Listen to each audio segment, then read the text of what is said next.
Bonjour, bienvenue peuple d'internet. Dans cette vidéo, tu me vois enjoyer là? Ouais. J'ai commencé le montage de la vidéo là. Ça va pas du tout. Il y a des moments de vie random et je vais essayer de faire les choses bien et de faire de l'explication avant de te mettre ces moments de vie random. Putain, j'espère que t'as une bière au frère, s'il te plaît. Oui, il y a ce qu'il faut. Oh, il y a ce qu'il faut, ça, toujours. Sinon, j'en ai une là.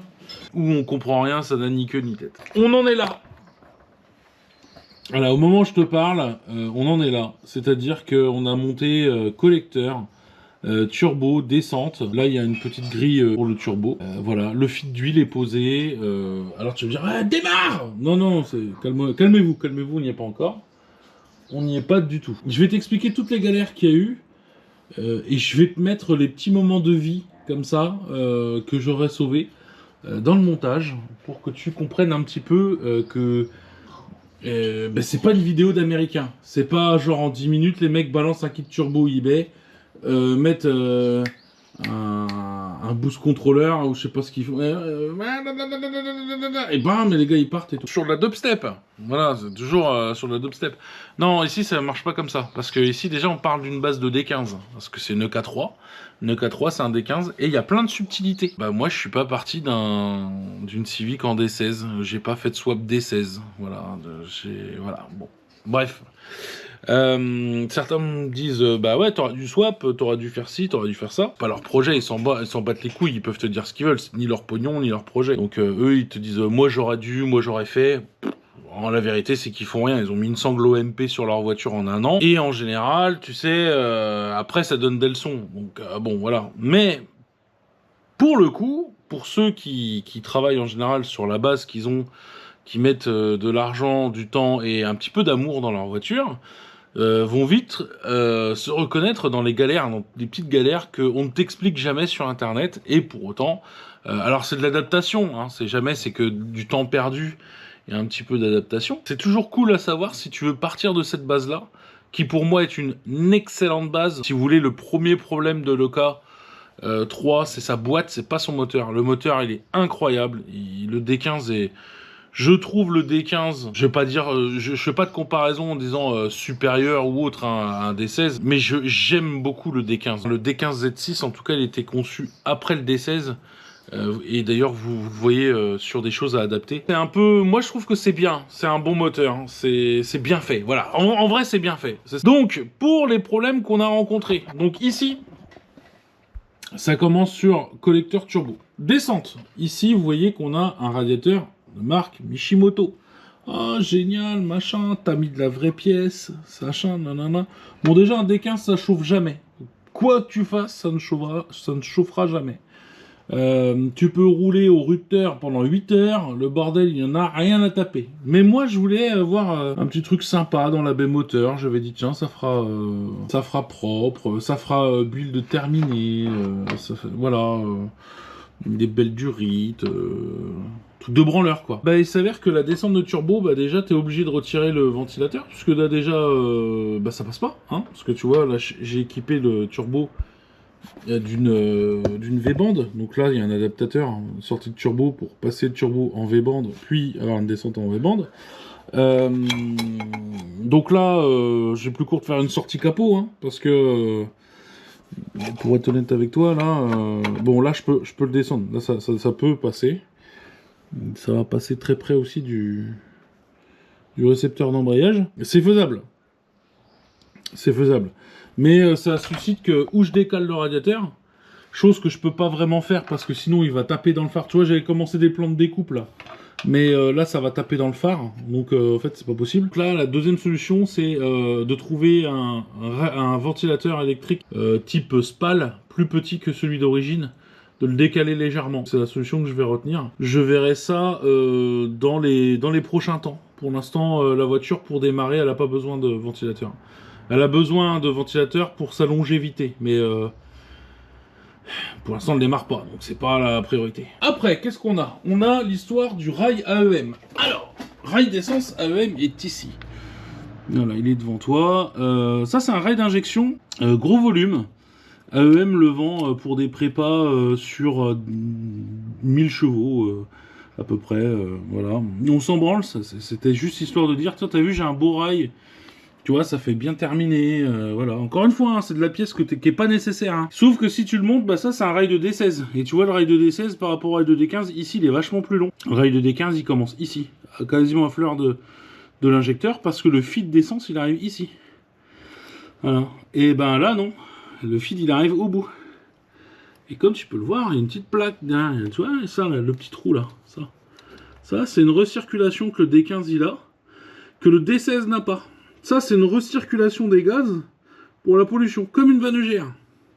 Donc là, tu vois, il va falloir fabriquer une petite plaque pour venir obstruer les trous et faire un joint. Premier problème, parce que logiquement, je sais plus, elle est là la pièce. Je te la montre vite. Que t'as ça, logiquement. Hein, donc pour fabriquer une plaque, un joint, paf, paf, et bah ça, on s'en branle, parce que le calculateur, il en a rien à... Donc bah les gros injots, tu vois, il me restera là encore à câbler les injots, voilà. Régulateur de pression d'essence, je pourrais remettre celui-ci, mais je mets un gros volume. Tu vois, logiquement, tu peux monter celui-là ici. Mais moi, je remets un gros volume par là. Bah, j'ai pas reçu encore les raccords. Donc, je peux pas te montrer que c'est fait. Parce que la France, au mois de mai, s'arrête de vivre. Ah, le gars chez qui j'ai commandé les raccords, tout va bien, il n'y a aucun problème. Hein. Par contre, les transporteurs, c'est fini. Il n'y a pas de transporteur. Donc peut-être qu'avant le mois d'octobre, j'aurai un rail d'injection fonctionnel, je ne sais pas, raccordé et tout ça. On verra. Pour le moment, c'est pas fait. Retour turbo. Alors là, vous voyez que là, il y a le feed d'huile. Donc en dessous de la pipe d'admission, il y a le feed d'huile qui a été modifié. Une plaque sandwich qui a été posée avec tout un tas de capteurs. C'est pour ça que vous voyez les câbles là-bas qui sortent. Toi, tu as des câbles là. Donc alors là, il y a un petit point lumineux au fond là. Bah, ça, c'est Romain. Et Romain, en fait, sa passion, c'est monter des plaques sandwich. C'est pas ça. Non. Ah, toute la journée, il m'a dit ouais, gros, j'ai hâte qu'il soit 20h parce qu'à 20h, c'est l'heure de la plaque sandwich. L'heure de la merde. Dis pas ça, Romain, dis pas ça. Bref.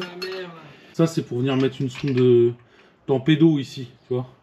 Mais là-bas, il y a capteur de pression d'huile. Température d'huile. Il faut que je mette aussi ma pression de turbo. Il faut que je ramène la pression de turbo.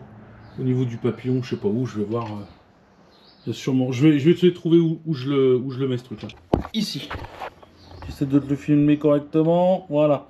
Voilà le gros truc noir, là, le gros tuyau. Oh, le tuyau qui va dans le carter. Tu l'as bien vu le carter? Il est bon le carter, hein? T'aimes bien le carter? Bon, faut que je te parle du carter. Le carter sur un D15Z6, c'est de l'aluminium. Voilà. Pourquoi? Comment? Quoi? Qu'est-ce? Alors, j'ai demandé à des gens qui avaient soi-disant déjà fait de la prépa sur un D15. Le carter, il est en alu. Ouais, t'inquiète, il est en acier, pas de problème. Et demandé à tout le monde. J'ai même demandé à un gars qui m'a dit, attends, je vais demander à ChatGPT pour toi. Et ChatGPT lui dit, ouais, je te confirme. Hein. Des 15Z6, K3, carter acier. Hein. Ouais, non, il est en aluminium, le carter. Il est en aluminium. Ce qui fait que du coup, j'ai dû mettre un passe-cloison que je ne souderais pas. Parce que je ne peux pas souder l'aluminium. Et en plus de ça, il faudrait un passe-cloison aluminium.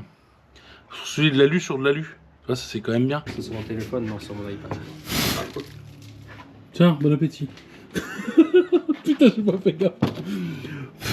Bon. Et apparemment, il fallait que je vous montre le Glory Hall. Voilà. Parce que Romain m'a dit, montre-le et tout. Et ajusté au poil le cul. Parfait. Et tout à l'œil. De quoi? Ah, t'inquiète. Ouais, ça va le faire, nickel. Ça, au lave-auto, tu prends un jeton, tu laves le carter au lave-auto. Ah, t'es pas con, toi. C'est un passe-cloison. Donc là, le risque de fuite, ça fuit, ça prend feu, on est mort. Écoute, là, je suis en train de respecter des temps de séchage de la pâte à joint. Parce que tu te doutes bien que là, on a refait tout, on a essayé de faire tout, on a essayé de faire de l'étanchéité comme on pouvait. J'ai aucun problème à penser que ça ne suivra jamais au vu de comment ça a été fait. On sait pas, tant qu'on démarre pas, on sait pas. On va pas vendre la peau de l'ours, mais il y a des chances que il y a un petit risque de fuite au niveau, ou même que ça se sointe un peu au niveau du passe-cloison, parce que le passe-cloison, c'est un...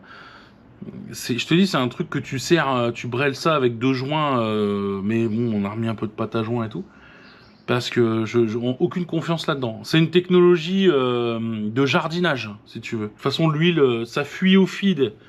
T'es mort, ça fuit. Enfin, tu vois, l'huile, c'est un détonnant et ça prend feu. Il y a un moment donné, en fait, si tu dois faire attention à quelque chose, le rail d'injection, c'est de l'essence. C'est-à-dire, l'essence, oh ouais, ça brûle. Oui, non, mais d'accord. Mais ça brûle, ça fuit avant ton allumage. Tu vois? Là, l'huile, pour une raison X ou Y, si elle décide de prendre feu, elle prend feu, quoi. On va faire avec. On va faire avec. De toute façon, on n'a pas le choix. C'est pas comme si on avait le choix. Qu'est-ce qu'il me reste à faire? Bah, il y a le piping. Alors, le piping, j'ai les hélicoptères, l'invasion des Américains au Vietnam dans la tête. Pourquoi? Parce que, bah, en fait, pour ceux qui ne le savent pas, j'ai déjà une Lexus IS200 avec une prépa compresseur. Tu chercheras IS200 TTE, pardon. TTE et Bemani. Voilà, c'était voilà, c'est un réplique de ce kit là que tu balances dans la baie moteur.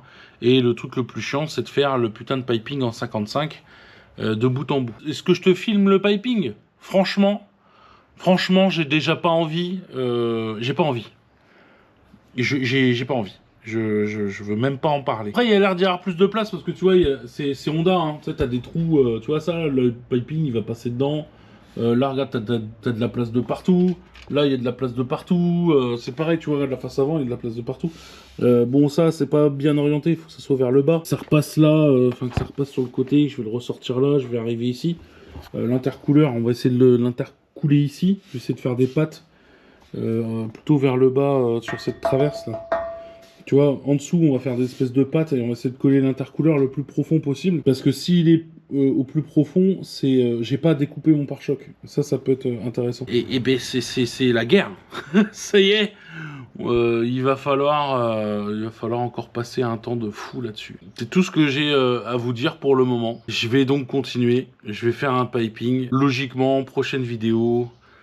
Vous voyez encore les avancées et je vous raconterai encore les galères qui me sont arrivées. Pour l'instant, je touche du bois, ça se passe plutôt bien. Bisous, prenez soin de vous, la zone des commentaires, Instagram, vous avez des petites choses en avance, des moments de vie, des trucs justement pendant la prépa, dans les stories. N'hésitez pas à t'abonner, vous avez plein de possibilités de me contacter, commentaires et les DM Instagram. Vous êtes sûr que je réponds, voilà. En attendant, prenez soin de vous, bisous, et on se retrouve pour la prochaine vidéo. Salut, peace.